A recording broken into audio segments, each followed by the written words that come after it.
Bismillahirrahmanirrahim. Assalamualaikum warahmatullahi wabarakatuh. Innal hamdalillah nahmaduhu wa nasta'inuhu wa nastaghfiruh wa na'udzu billahi min shururi anfusina wa min sayyiati a'malina. May yahdihillahu fala mudilla lahu wa may yudlilhu fala hadiya lahu. Ashhadu an la ilaha illallah wahdahu la syarika lahu wa ashhadu anna Muhammadan abduhu wa rasuluhu la nabiyya wa rasuluhu ba'da amma ba'd. Qala Allah ta'ala fil Qur'anil Karim ba'da na'udzu billahi minasy syaithanir rajim. Bismillahirrahmanirrahim. Ya ayyuhalladzina amanu taqullaha haqqa tuqatih wa la tamutunna illa wa antum muslimun. Wa Rasulullah sallallahu alaihi wasallam fi hadisihi khairukum man ta'allama al-Qur'an wa 'allamahu. Amma ba'd. Alhamdulillah, segala puji hanya milik Allah Subhanahu wa taala, yang mana Allah Subhanahu wa taala masih berkenan memberikan kita kenikmatannya berupa nikmat kesehatan, nikmat kesempatan, dan nikmat waktu luang. Sehingga dari kenikmatan yang Allah berikan kepada kita mampu melaksanakan sholat Isya, kemudian disambung dengan sholat tarawih secara bersamaan. Maka itulah nikmat yang lebih yang Allah berikan kepada kita semua. Kemudian salawat berikan salam tercurah limpahkan kepada baginda besar kita, suri teladan kita, uswah hasanah kita, panutan kita, yaitu Nabi Allah Muhammad sallallahu alaihi wasallam. Yang mana kalaulah kita kembali membaca ataupun membuka lembaran sirah perjalanan Nabi Muhammad sallallahu alaihi wasallam, begitu mulia, begitu besar perjuangan yang beliau lakukan demi Islam, begitu banyak perjuangan yang beliau lakukan demi apa? Demi Islam tersebar luas di dunia ini. Maka alhamdulillah, syukurlah kita sebagai umat yang terakhir yang kita bisa merasakan manisnya Islam, kemudian manisnya iman. Maka dari perjuangan yang beliau lakukan, maka ayolah kita berselawat kepada beliau, minimal sehari kita berselawat 10 kali. Ma'asyar muslimin, jamaah salat tarawih yang dirahmati Allah Subhanahu wa taala. Pasti seluruh manusia ataupun orang di dunia ini menginginkan dirinya untuk masuk surganya Allah Subhanahu wa taala dan dijauhkan dari api neraka Allah Subhanahu wa taala. Maka banyak manusia yang melakukan begitu banyak kebaikan, begitu banyak ibadah, namun apa? Namun seluruh ibadah yang ia lakukan bukanlah menjadi patokan dirinya untuk dimasukkan Allah Subhanahu wa taala ke dalam surganya. Banyak manusia yang telah melakukan banyak kebaikan, melakukan banyak ibadah, mulai dari sholat, kemudian puasa, baca Quran dan lain sebagainya. Namun apa? Namun di ujung hayatnya Allah Subhanahu wa taala masukkan dia ke dalam nerakanya. Maka yang menjadi pertanyaan, siapakah orang-orang yang di akhir hayatnya nanti Allah Subhanahu wa taala masukkan dia ke dalam nerakanya Allah Subhanahu wa taala? Maka pada kesempatan kali ini kami akan membahas 3 ataupun memberikan 3 orang yang ketika itu yang diketikan Allah Subhanahu wa taala ke dalam nerakanya, yang dimasukkan Allah Subhanahu wa taala ke dalam nerakanya. Siapakah dia? Yang pertama yaitu orang kafir. Jadi orang kafir. Jadi mau selatih apapun orang kafir ini, kemudian ia berjuang mengerjakan pekerjaannya, kemudian ketika nantinya ia mendapatkan hasil dari kerjanya, kemudian ia menginfakkan hartanya untuk kebaikan, maka semua yang ia lakukan itu ditolak Allah Subhanahu wa taala. Mulai dari infaknya, kemudian ibadah-ibadah yang ia lakukan, namun di posisi ia masih orang kafir, maka seluruh ibadah yang ia lakukan itu akan tertolak. Jadi enggak diterima oleh Allah Subhanahu wa taala. Seperti halnya Ibnu Katsir pernah mengatakan, diriwayatkan Ibnu Katsir bahwasanya ketika itu Umar bin Khattab radhiyallahu anhu sedang berjalan bersama sahabatnya. Kemudian Umar bin Khattab tidak sengaja melihat seorang rahib Nasrani ataupun orang rahib Kristen ya ketika itu. Kemudian Umar bin Khattab mengatakan, "Wahai rahib," sampai 3 kali berturut-turut. Maka ketika itu Umar langsung mengatakan kepada para sahabatnya,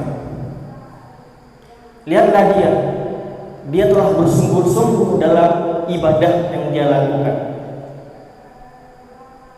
Akan tapi ketika itu Umar menangis ketika melihat si rahib itu beribadah.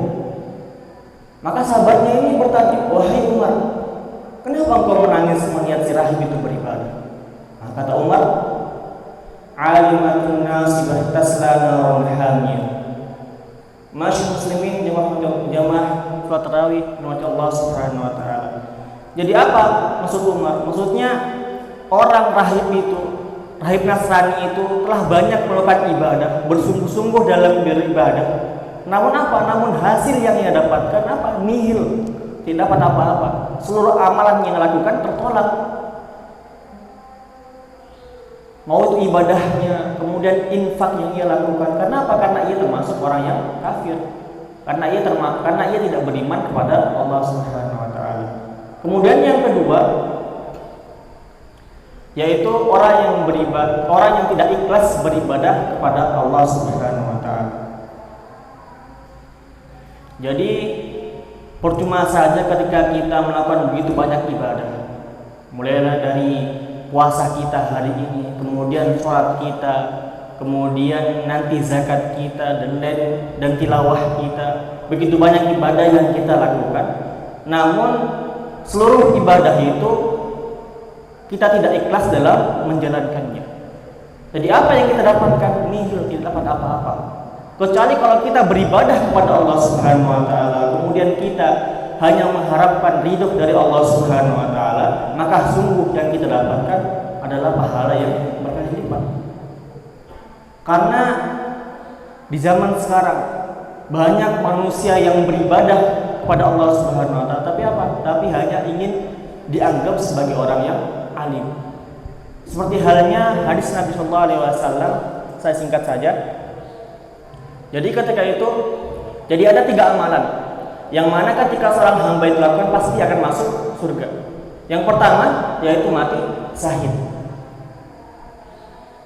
Maka ketika itu Allah Subhanahu wa taala mengatakan kepada seorang hamba yang mati syahid,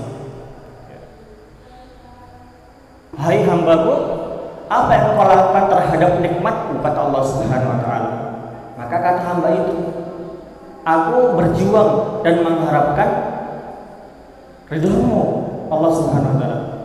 Kata si hamba itu. Namun apa kata Allah? "Kadzabta." Kamu berbohong. Kamu melakukan ibadah itu karena kamu mau dibilang sebagai orang yang pemberani, orang yang jago. Kemudian yang kedua yaitu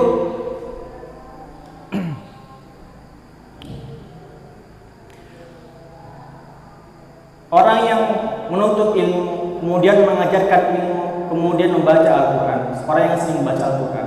Kemudian kata Allah Subhanahu wa taala, "Wahai hambaku, apa yang kamu lakukan terhadap nikmat yang aku berikan kepadamu?" Maka kata hamba itu, Aku melakukannya hanya untuk mengharapkan ridhomu Allah. Kemudian aku membaca Quran karena aku mengharapkan ridhomu pula. Maka kata Allah, "Engkau telah berbohong. Engkau menuntut ilmu, kemudian mengajarkan ilmu karena engkau mau dibilang sebagai orang yang alim. Kemudian engkau membaca Quran karena engkau mau dibilang sebagai qori, ataupun dalam katanya adalah orang yang pintar membaca Quran." Kemudian orang yang ketiga, yaitu orang yang berinfak di jalan Allah Subhanahu wa taala. Maka ketika itu Allah Subhanahu wa taala mengatakan kepada hamba itu, "Apa yang kau lakukan terhadap nikmat yang aku berikan kepadamu?" Maka kata hamba itu, "Aku melakukannya untuk berinfak di jalanmu." Maka Allah berbohong. "Kadzabta." Engkau telah berbohong. Engkau melakukan itu karena engkau mau dibilang sebagai orang yang dermawan, sebagai orang yang ringan untuk memberikan hartanya. Masyaallah muslimin, jamaah salat tarawih rahmat Allah Subhanahu wa taala.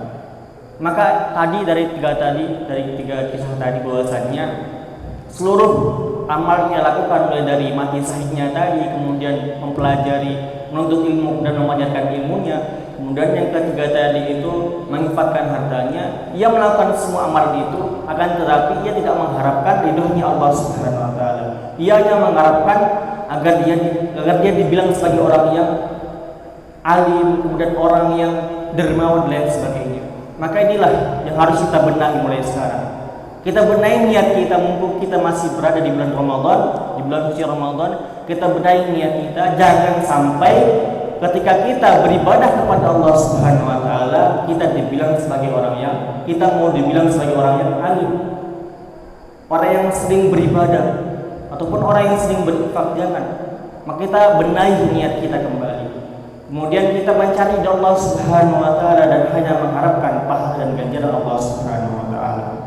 Masih mengalami jamaah salat tarawih untuk Allah Subhanahu wa taala. Kemudian yang ketiga adalah orang yang zalim.